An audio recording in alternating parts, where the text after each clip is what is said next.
Hello, wonderful. This is Sarah. I'm here with Richard Capriola, and he has been on here before, and he's one of my repeat guests because I'm just so passionate about his subject area, which is addiction and teens and helping protect our teens. I remember last time we talked, he talked about the danger of, we kind of think about teenage drinking as a normal rite of passage, but our brains are not formed till they're 25.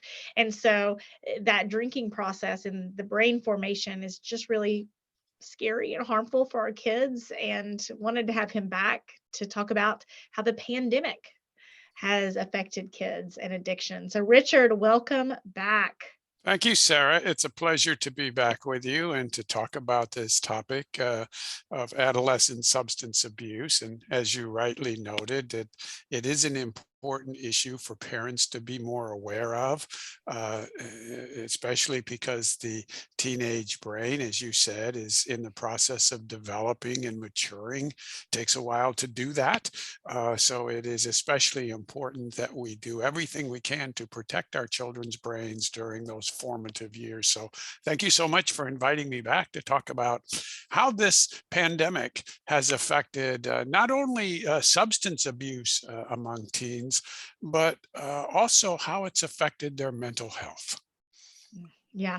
And a lot is the word that comes to mind as you say this. It's like, oh, how has it affected mental health? A lot. Yeah. What are some trends that you have seen? Well, in the substance abuse area, the research that has recently been put out there for us shows that substance abuse among teenagers declined during the pandemic.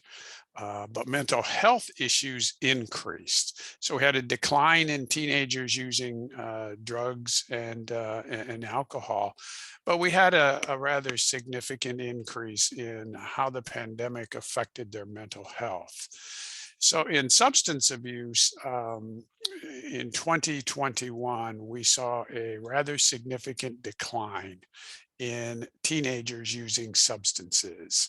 And this includes alcohol and marijuana and nicotine vaping, which until the pandemic had been on a rather alarming increase. Kids were turning more and more to vaping substances like marijuana and nicotine.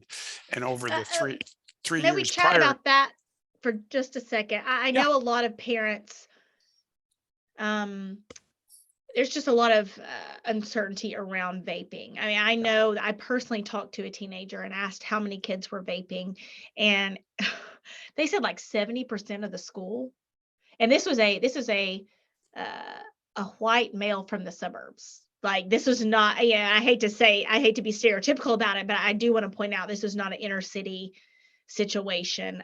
This was a suburban kid from a financially stable two-parent home giving me this Sure. information. Yeah. So what if you will talk a bit about the vaping thing, because I think that is something that parents may not have any information on. Yeah, until the pandemic, we were involved in the pandemic. For 3 years prior to the pandemic, we saw a rather alarming increase in the number of teenagers that were turning to vaping, which for parents who might not be familiar with it, that involves using an instrument that takes a substance like marijuana or nicotine and turns it into a vapor, which is inhaled through an instrument like a vaping pen. Well, prior to the academic, there was an explosion in teenagers that were turning to vaping marijuana and nicotine. During the pandemic, that like the other drugs, that sort of started to turn down. For example, nationally, we found that about 27% of high school seniors were vaping nicotine, whereas it was 35% before. And among 10th graders, it was about 20% of 10th graders that were vaping nicotine. But prior to the academic, it was over 30%. And even among marijuana, about 18% of high school seniors were vaping marijuana during the pandemic, and that was down from 22% just prior to it. But this vaping epidemic really became concerning because it was dramatically increasing for about 3 years before the pandemic, um, and it stabilized for a while. And it'll be interesting to see a year from now if, as a result of getting out of the pandemic, if we're starting to see an increase in substance abuse and we're starting to see an increase in vaping now that the pandemic has sort of faded, is in the process of fading away. But we won't know that until early next year. So when you talk about the mental health crisis Yeah. currently among teens, can you describe what you're seeing there? Prior to the pandemic, Sarah, we had already been in the midst of a crisis, a mental health crisis among teenagers. For example, from 2009 to 2019, um, we saw about a 40% increase in high school students reporting feelings of depression and helplessness and hopelessness. And we saw a 36% increase in teenagers seriously considering suicide. And this was before the pandemic. So we'd already had a crisis in mental health among teenagers. But what did the pandemic do? The pandemic brought about unprecedented challenges for our teenagers. It changed their lives and the lives of their families. Children were moved away from their classrooms and from their friends and many of their social activities, including athletic activities. Many were isolated at home and struggling with online classes. Many turned to social media for interaction, and their interaction with peers was pretty much limited to social interaction. So during the pandemic, or since the pandemic began, we started to see increases in teenage depression and anxiety. We saw more like I say, the anxiety had doubled among teenagers. Emergency room visits for suspected suicide were 51% higher for girls and 4% higher for boys during the pandemic. And this I've is seen that statistic too. yeah, and Uh, and and students across all grade levels, 8, 10, and 12, reported increases in mental health issues like increases in anxiety, increases in feeling angry, annoyed. Many were reporting feeling bored or sad or lonely, and some were reporting sleep problems. And these were reported across all grades. Um, so there's no question that we had a mental health crisis before the pandemic, and the pandemic simply added to that crisis of teenage mental health issues. well, when you have, being bored, being sad, being lonely, having sleep issues, yeah, if we're in front of a screen all the time, all those things are going to happen, and I'm obviously the answer is not just do away with screens during a pandemic. Obviously, that's unrealistic. But with the blue light stuff, the way it affects your sleep, the way it affects exercise, not getting sunlight, not having face-to-face communication, um, yeah, it. Of course, that's exactly what happened, right? Yeah, yeah, and we we don't have time to get into this now, but we could, if you're interested, have another discussion on this at a later date. But this whole issue of social media and teenagers Mhm. has become really concerning, and there's some new data out on how teenagers have used social media, what they're using social media for, and especially how social media has affected the images of teenage girls. I think that's Mhm. a separate discussion, but it's something that parents need to be aware of in terms of monitoring their child's social media activities and what kids are doing on social media and how it is affecting their mental health and their self images, especially among teenage girls. Um, but back to mental health, there are some things that families can do. They can be a good role model for taking care of yourself as a parent and your own mental and physical health. You can help strengthen strong, safe, stable relationships among your kids. And you can encourage children to build healthy social relationships with their peers. On my book's website, I have a blog article that came from Newport Academy, which is a treatment center that I often referred to. I would refer kids to them for treatment. But they have questions that you can ask your child to check in on their mental health. And they're really very simple. For example, on a scale of 1 to 10, going from negative to positive, what number describes your state of mind? Or if your feelings were weather, what kind of day would it be outside? I So love that question. so Yeah. there are about 10 questions that I placed on on a blog on my website that parents can use. It's very quick. It's simple questions. It's just a quick way of checking in on your child's mental health status. I'd like to talk about the helping kids with social relationships. I know as a parent, it feels like a lot of work. I think it's work worth doing, but I'm really envious at past generations where you could just send your kids outside Yeah. and they would have social, just play with the kids in the neighborhood. I mean, it really, and we do have kids in the neighborhood, but even with youth sports, the way they've expanded and taken over, I mean, it's kind of like if you have your kid in a youth sport, they are around other kids, but it is adult directed, which is not the same thing as a child directed sport. And there's so many kids that are so involved and so busy and overscheduled. It's it's a lot of work to there's a friend my daughter has, and I'm friends with the mom, and they're both on competitive sports travel teams. And to arrange a slumber party for my daughter's birthday has been more scheduling than my mother has probably ever scheduled anything in her life, right? And it's trying to coordinate schedules.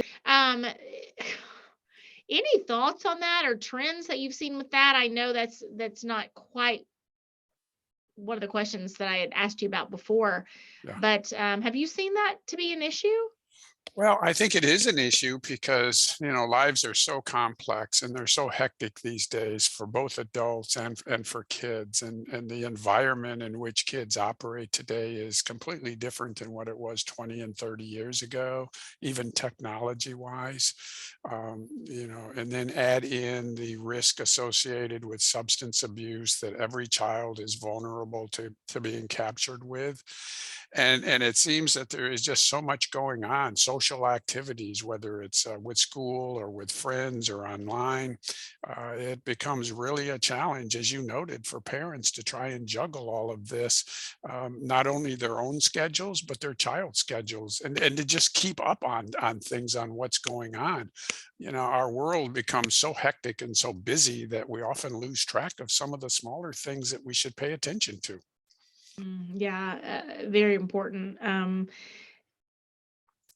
A personal choice in my own life, you can weigh in on it. Um, when kids have been at practice, I've really tried to do one-on-one time. For example, if my daughter is at practice, I try to spend one-on-one time with my son rather than Yeah, watching practice. Because I can't do both. I can't be two places at once. I can't, right. and it feels like the time spent one-on-one in conversation. I'll watch some practices and that sort of thing, but that's kind of a personal choice I've made in managing schedules, Yeah. because I see a lot of parents really committed to kind of going to practices, but then their other child is just on the screen for 2 hours while they're watching the other kid practice, but the other kid is far away with a coach. They're not that I feel like there's a lot of one-on-one missing interaction, like face-to-face time with parents that I feel is the bedrock for preventing some substance abuse issues later. It's the bedrock for paying attention, the bedrock for checking in, the bedrock for face-to-face communication. Any thoughts on that? No, I think that's an excellent point, and your approach to dealing with it, I think, is an excellent one that can be a good tip for parents. If you have, several children in your family and one is participating in sports, how do you balance all of that with the other children? How do you find time for each child to have their own special time with you as a parent? And that's a challenge for every parent. But the important aspect is that we need to find that special time with every child, not necessarily to be involved in activities with that child or watching their activities, but perhaps equally important is just taking time to listen to that child. And and by that I mean we're pretty good at listening to each other's words, so that when we're talking to each other or we're talking to our children, we're pretty good at hearing their words. We're pretty good at hearing what they say, but we're not so good at hearing the feelings behind the words that they're saying. And that's a skill that every parent can practice and every parent can learn, so that when we're talking to our children, we're not just picking up on their words, because sometimes we focus too much on that. And we're listening to the feelings, we're listening to hear the feelings behind those words, and we're reflecting them back to the child to make sure that the feelings that we think we hear are accurate. And that's a skill every parent can learn, so that, when your child says something to you, you can reflect it back and you can say, well, this is what I hear you're saying, or this is what I hear you're feeling, and allow that child to check in with you to see if what you think they're feeling is real. But the bottom line is you're getting beyond the words and you're getting to the feelings. And when you can practice and do that, I think the child begins to understand that there is a strong relationship with you as a parent. You understand how they're feeling. And it's so important for children to understand that as parents, we are sensitive to what they're feeling and what they're going through. We're not just interested in their words, we're interested in how they're feeling. And our conversations can go a little bit deeper, so that we can begin to tune into those feelings that the child may be trying to express in words, but really doesn't have the ability to say, I'm feeling angry, I'm feeling sad, I'm feeling depressed, I'm feeling anxious. It'll come out in different ways and different behaviors. But Mhm. if you can practice the skill of trying to focus on their feelings, I think you'll find that you'll develop a stronger relationship with that child. Do you have any advice for cracking through? I know particularly I get a lot of questions about teen boys. Um, in particular, most interesting is kind of boys that were high achieving before the pandemic that have tanked. I mean, just truly tanked. Or they won't talk to their parents, or they have such anxiety on the online. Is that something you've seen, and do you have any thoughts on cracking through those conversations? Well, I think first of all is, hopefully as a parent, you've picked up on those changes. You've seen the significant change in your child as a result of the pandemic. And you try as best you can, excuse me, to open that door to conversation to see what's really going on underneath the surface. You're seeing the behaviors, but you're not really tied into what's causing those behaviors. And that might not be something that your child initially is willing to talk to you about. But if you hang in there and you continue to show that you're curious about what you're seeing, and that you're there to help, hopefully over time, that child will open up to you a little bit more, and you can find out more about what's going on underneath the surface. May I role play this a bit to see what it looks like? So would this look like, hey, I notice you've been in your room a lot more than usual. Yeah. Is everything okay? Is that kind of what Yeah, you're talking about? yeah, I think you're observing the behavior. Okay, I Uh-huh. noticed that you've been spending a lot of time in your room. I'm curious as to, why you're spending so much time in your room. Can you help me understand that? Right. And leave it at Mhm. that.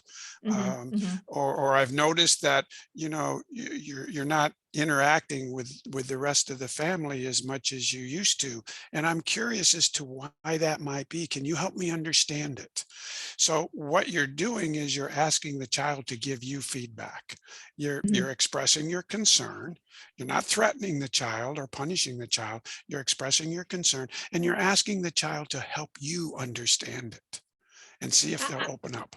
I cannot agree with you more. I mean, I cannot agree with you more. We are just in alignment, with that significantly, and I'm grateful that everyone got to hear us say that. I really hope everyone's taking notice of that. Yeah. Um, with is there any other trends? Do you think kids are becoming more addicted to technology, and so then they're less addicted to substances?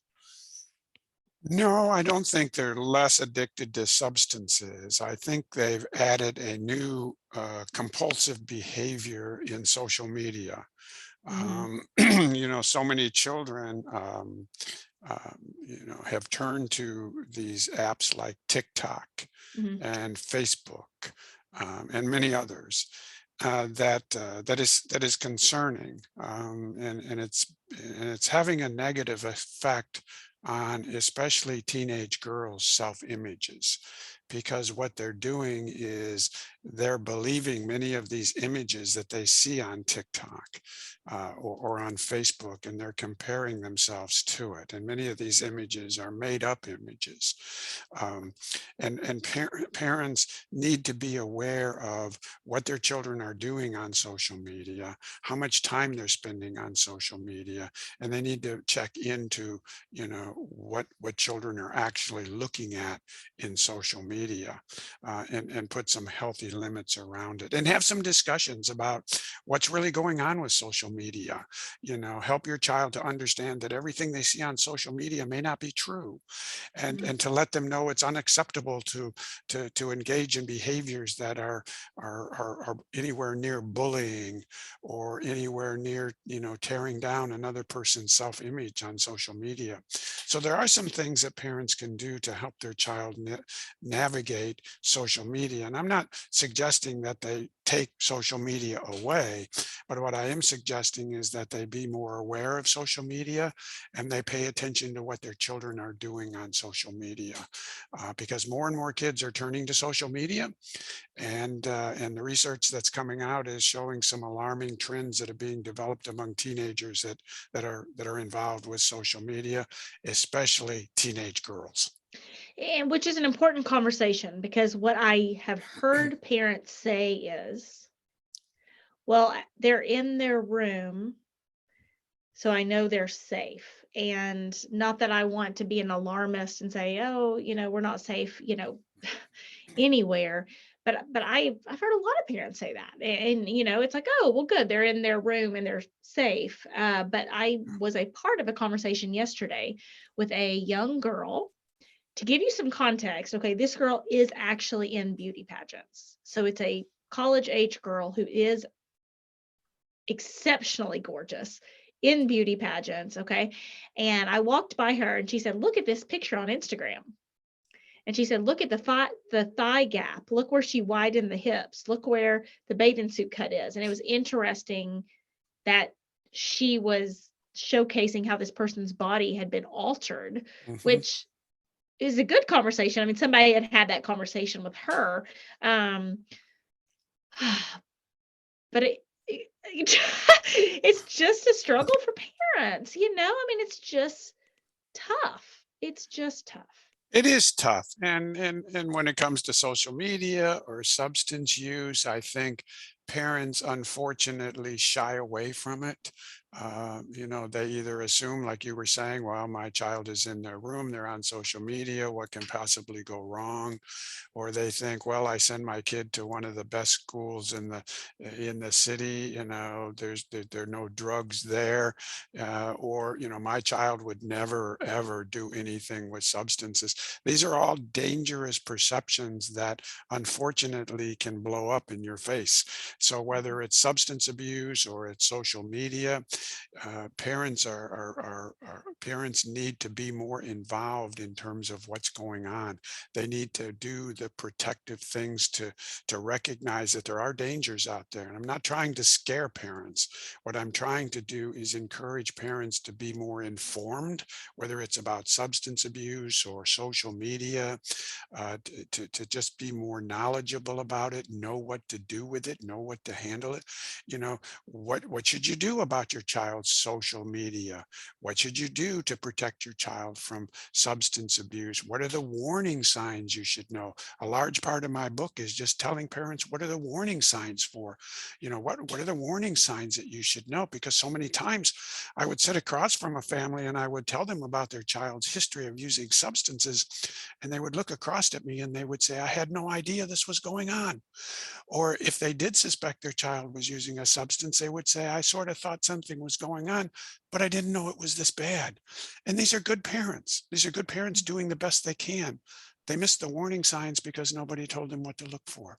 So as a parent, knowledge is power. The more you know about substance abuse, the more you know about social media, the better and more confident you feel that you are prepared to help your child.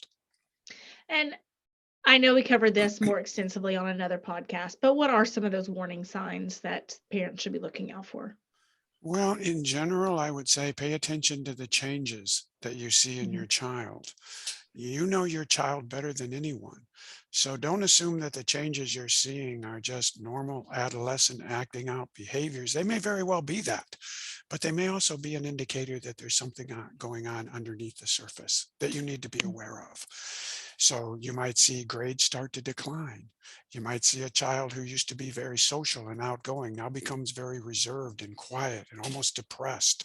You Mhm. might see a child who used to enjoy participating in extracurricular activities no longer wants to do so. You may have a child who used to introduce you to their friends. You knew who their friends were. Now becomes very secretive of who their friends are. So those are some examples of changes that you want to pick up on as a parent, and you want to dig a little bit deeper below the surface to find out what's going on. In my book, there's warning signs on a child that might be using marijuana. There's different warning signs for a child that might be drinking alcohol. There's warning signs on a child that might be developing an eating disorder or might be self-harming themselves. Because sometimes, not always, but sometimes a child will be developing an eating disorder or self-harming themselves and also using a substance. So you need to be aware of those warning signs are. Knowledge is power.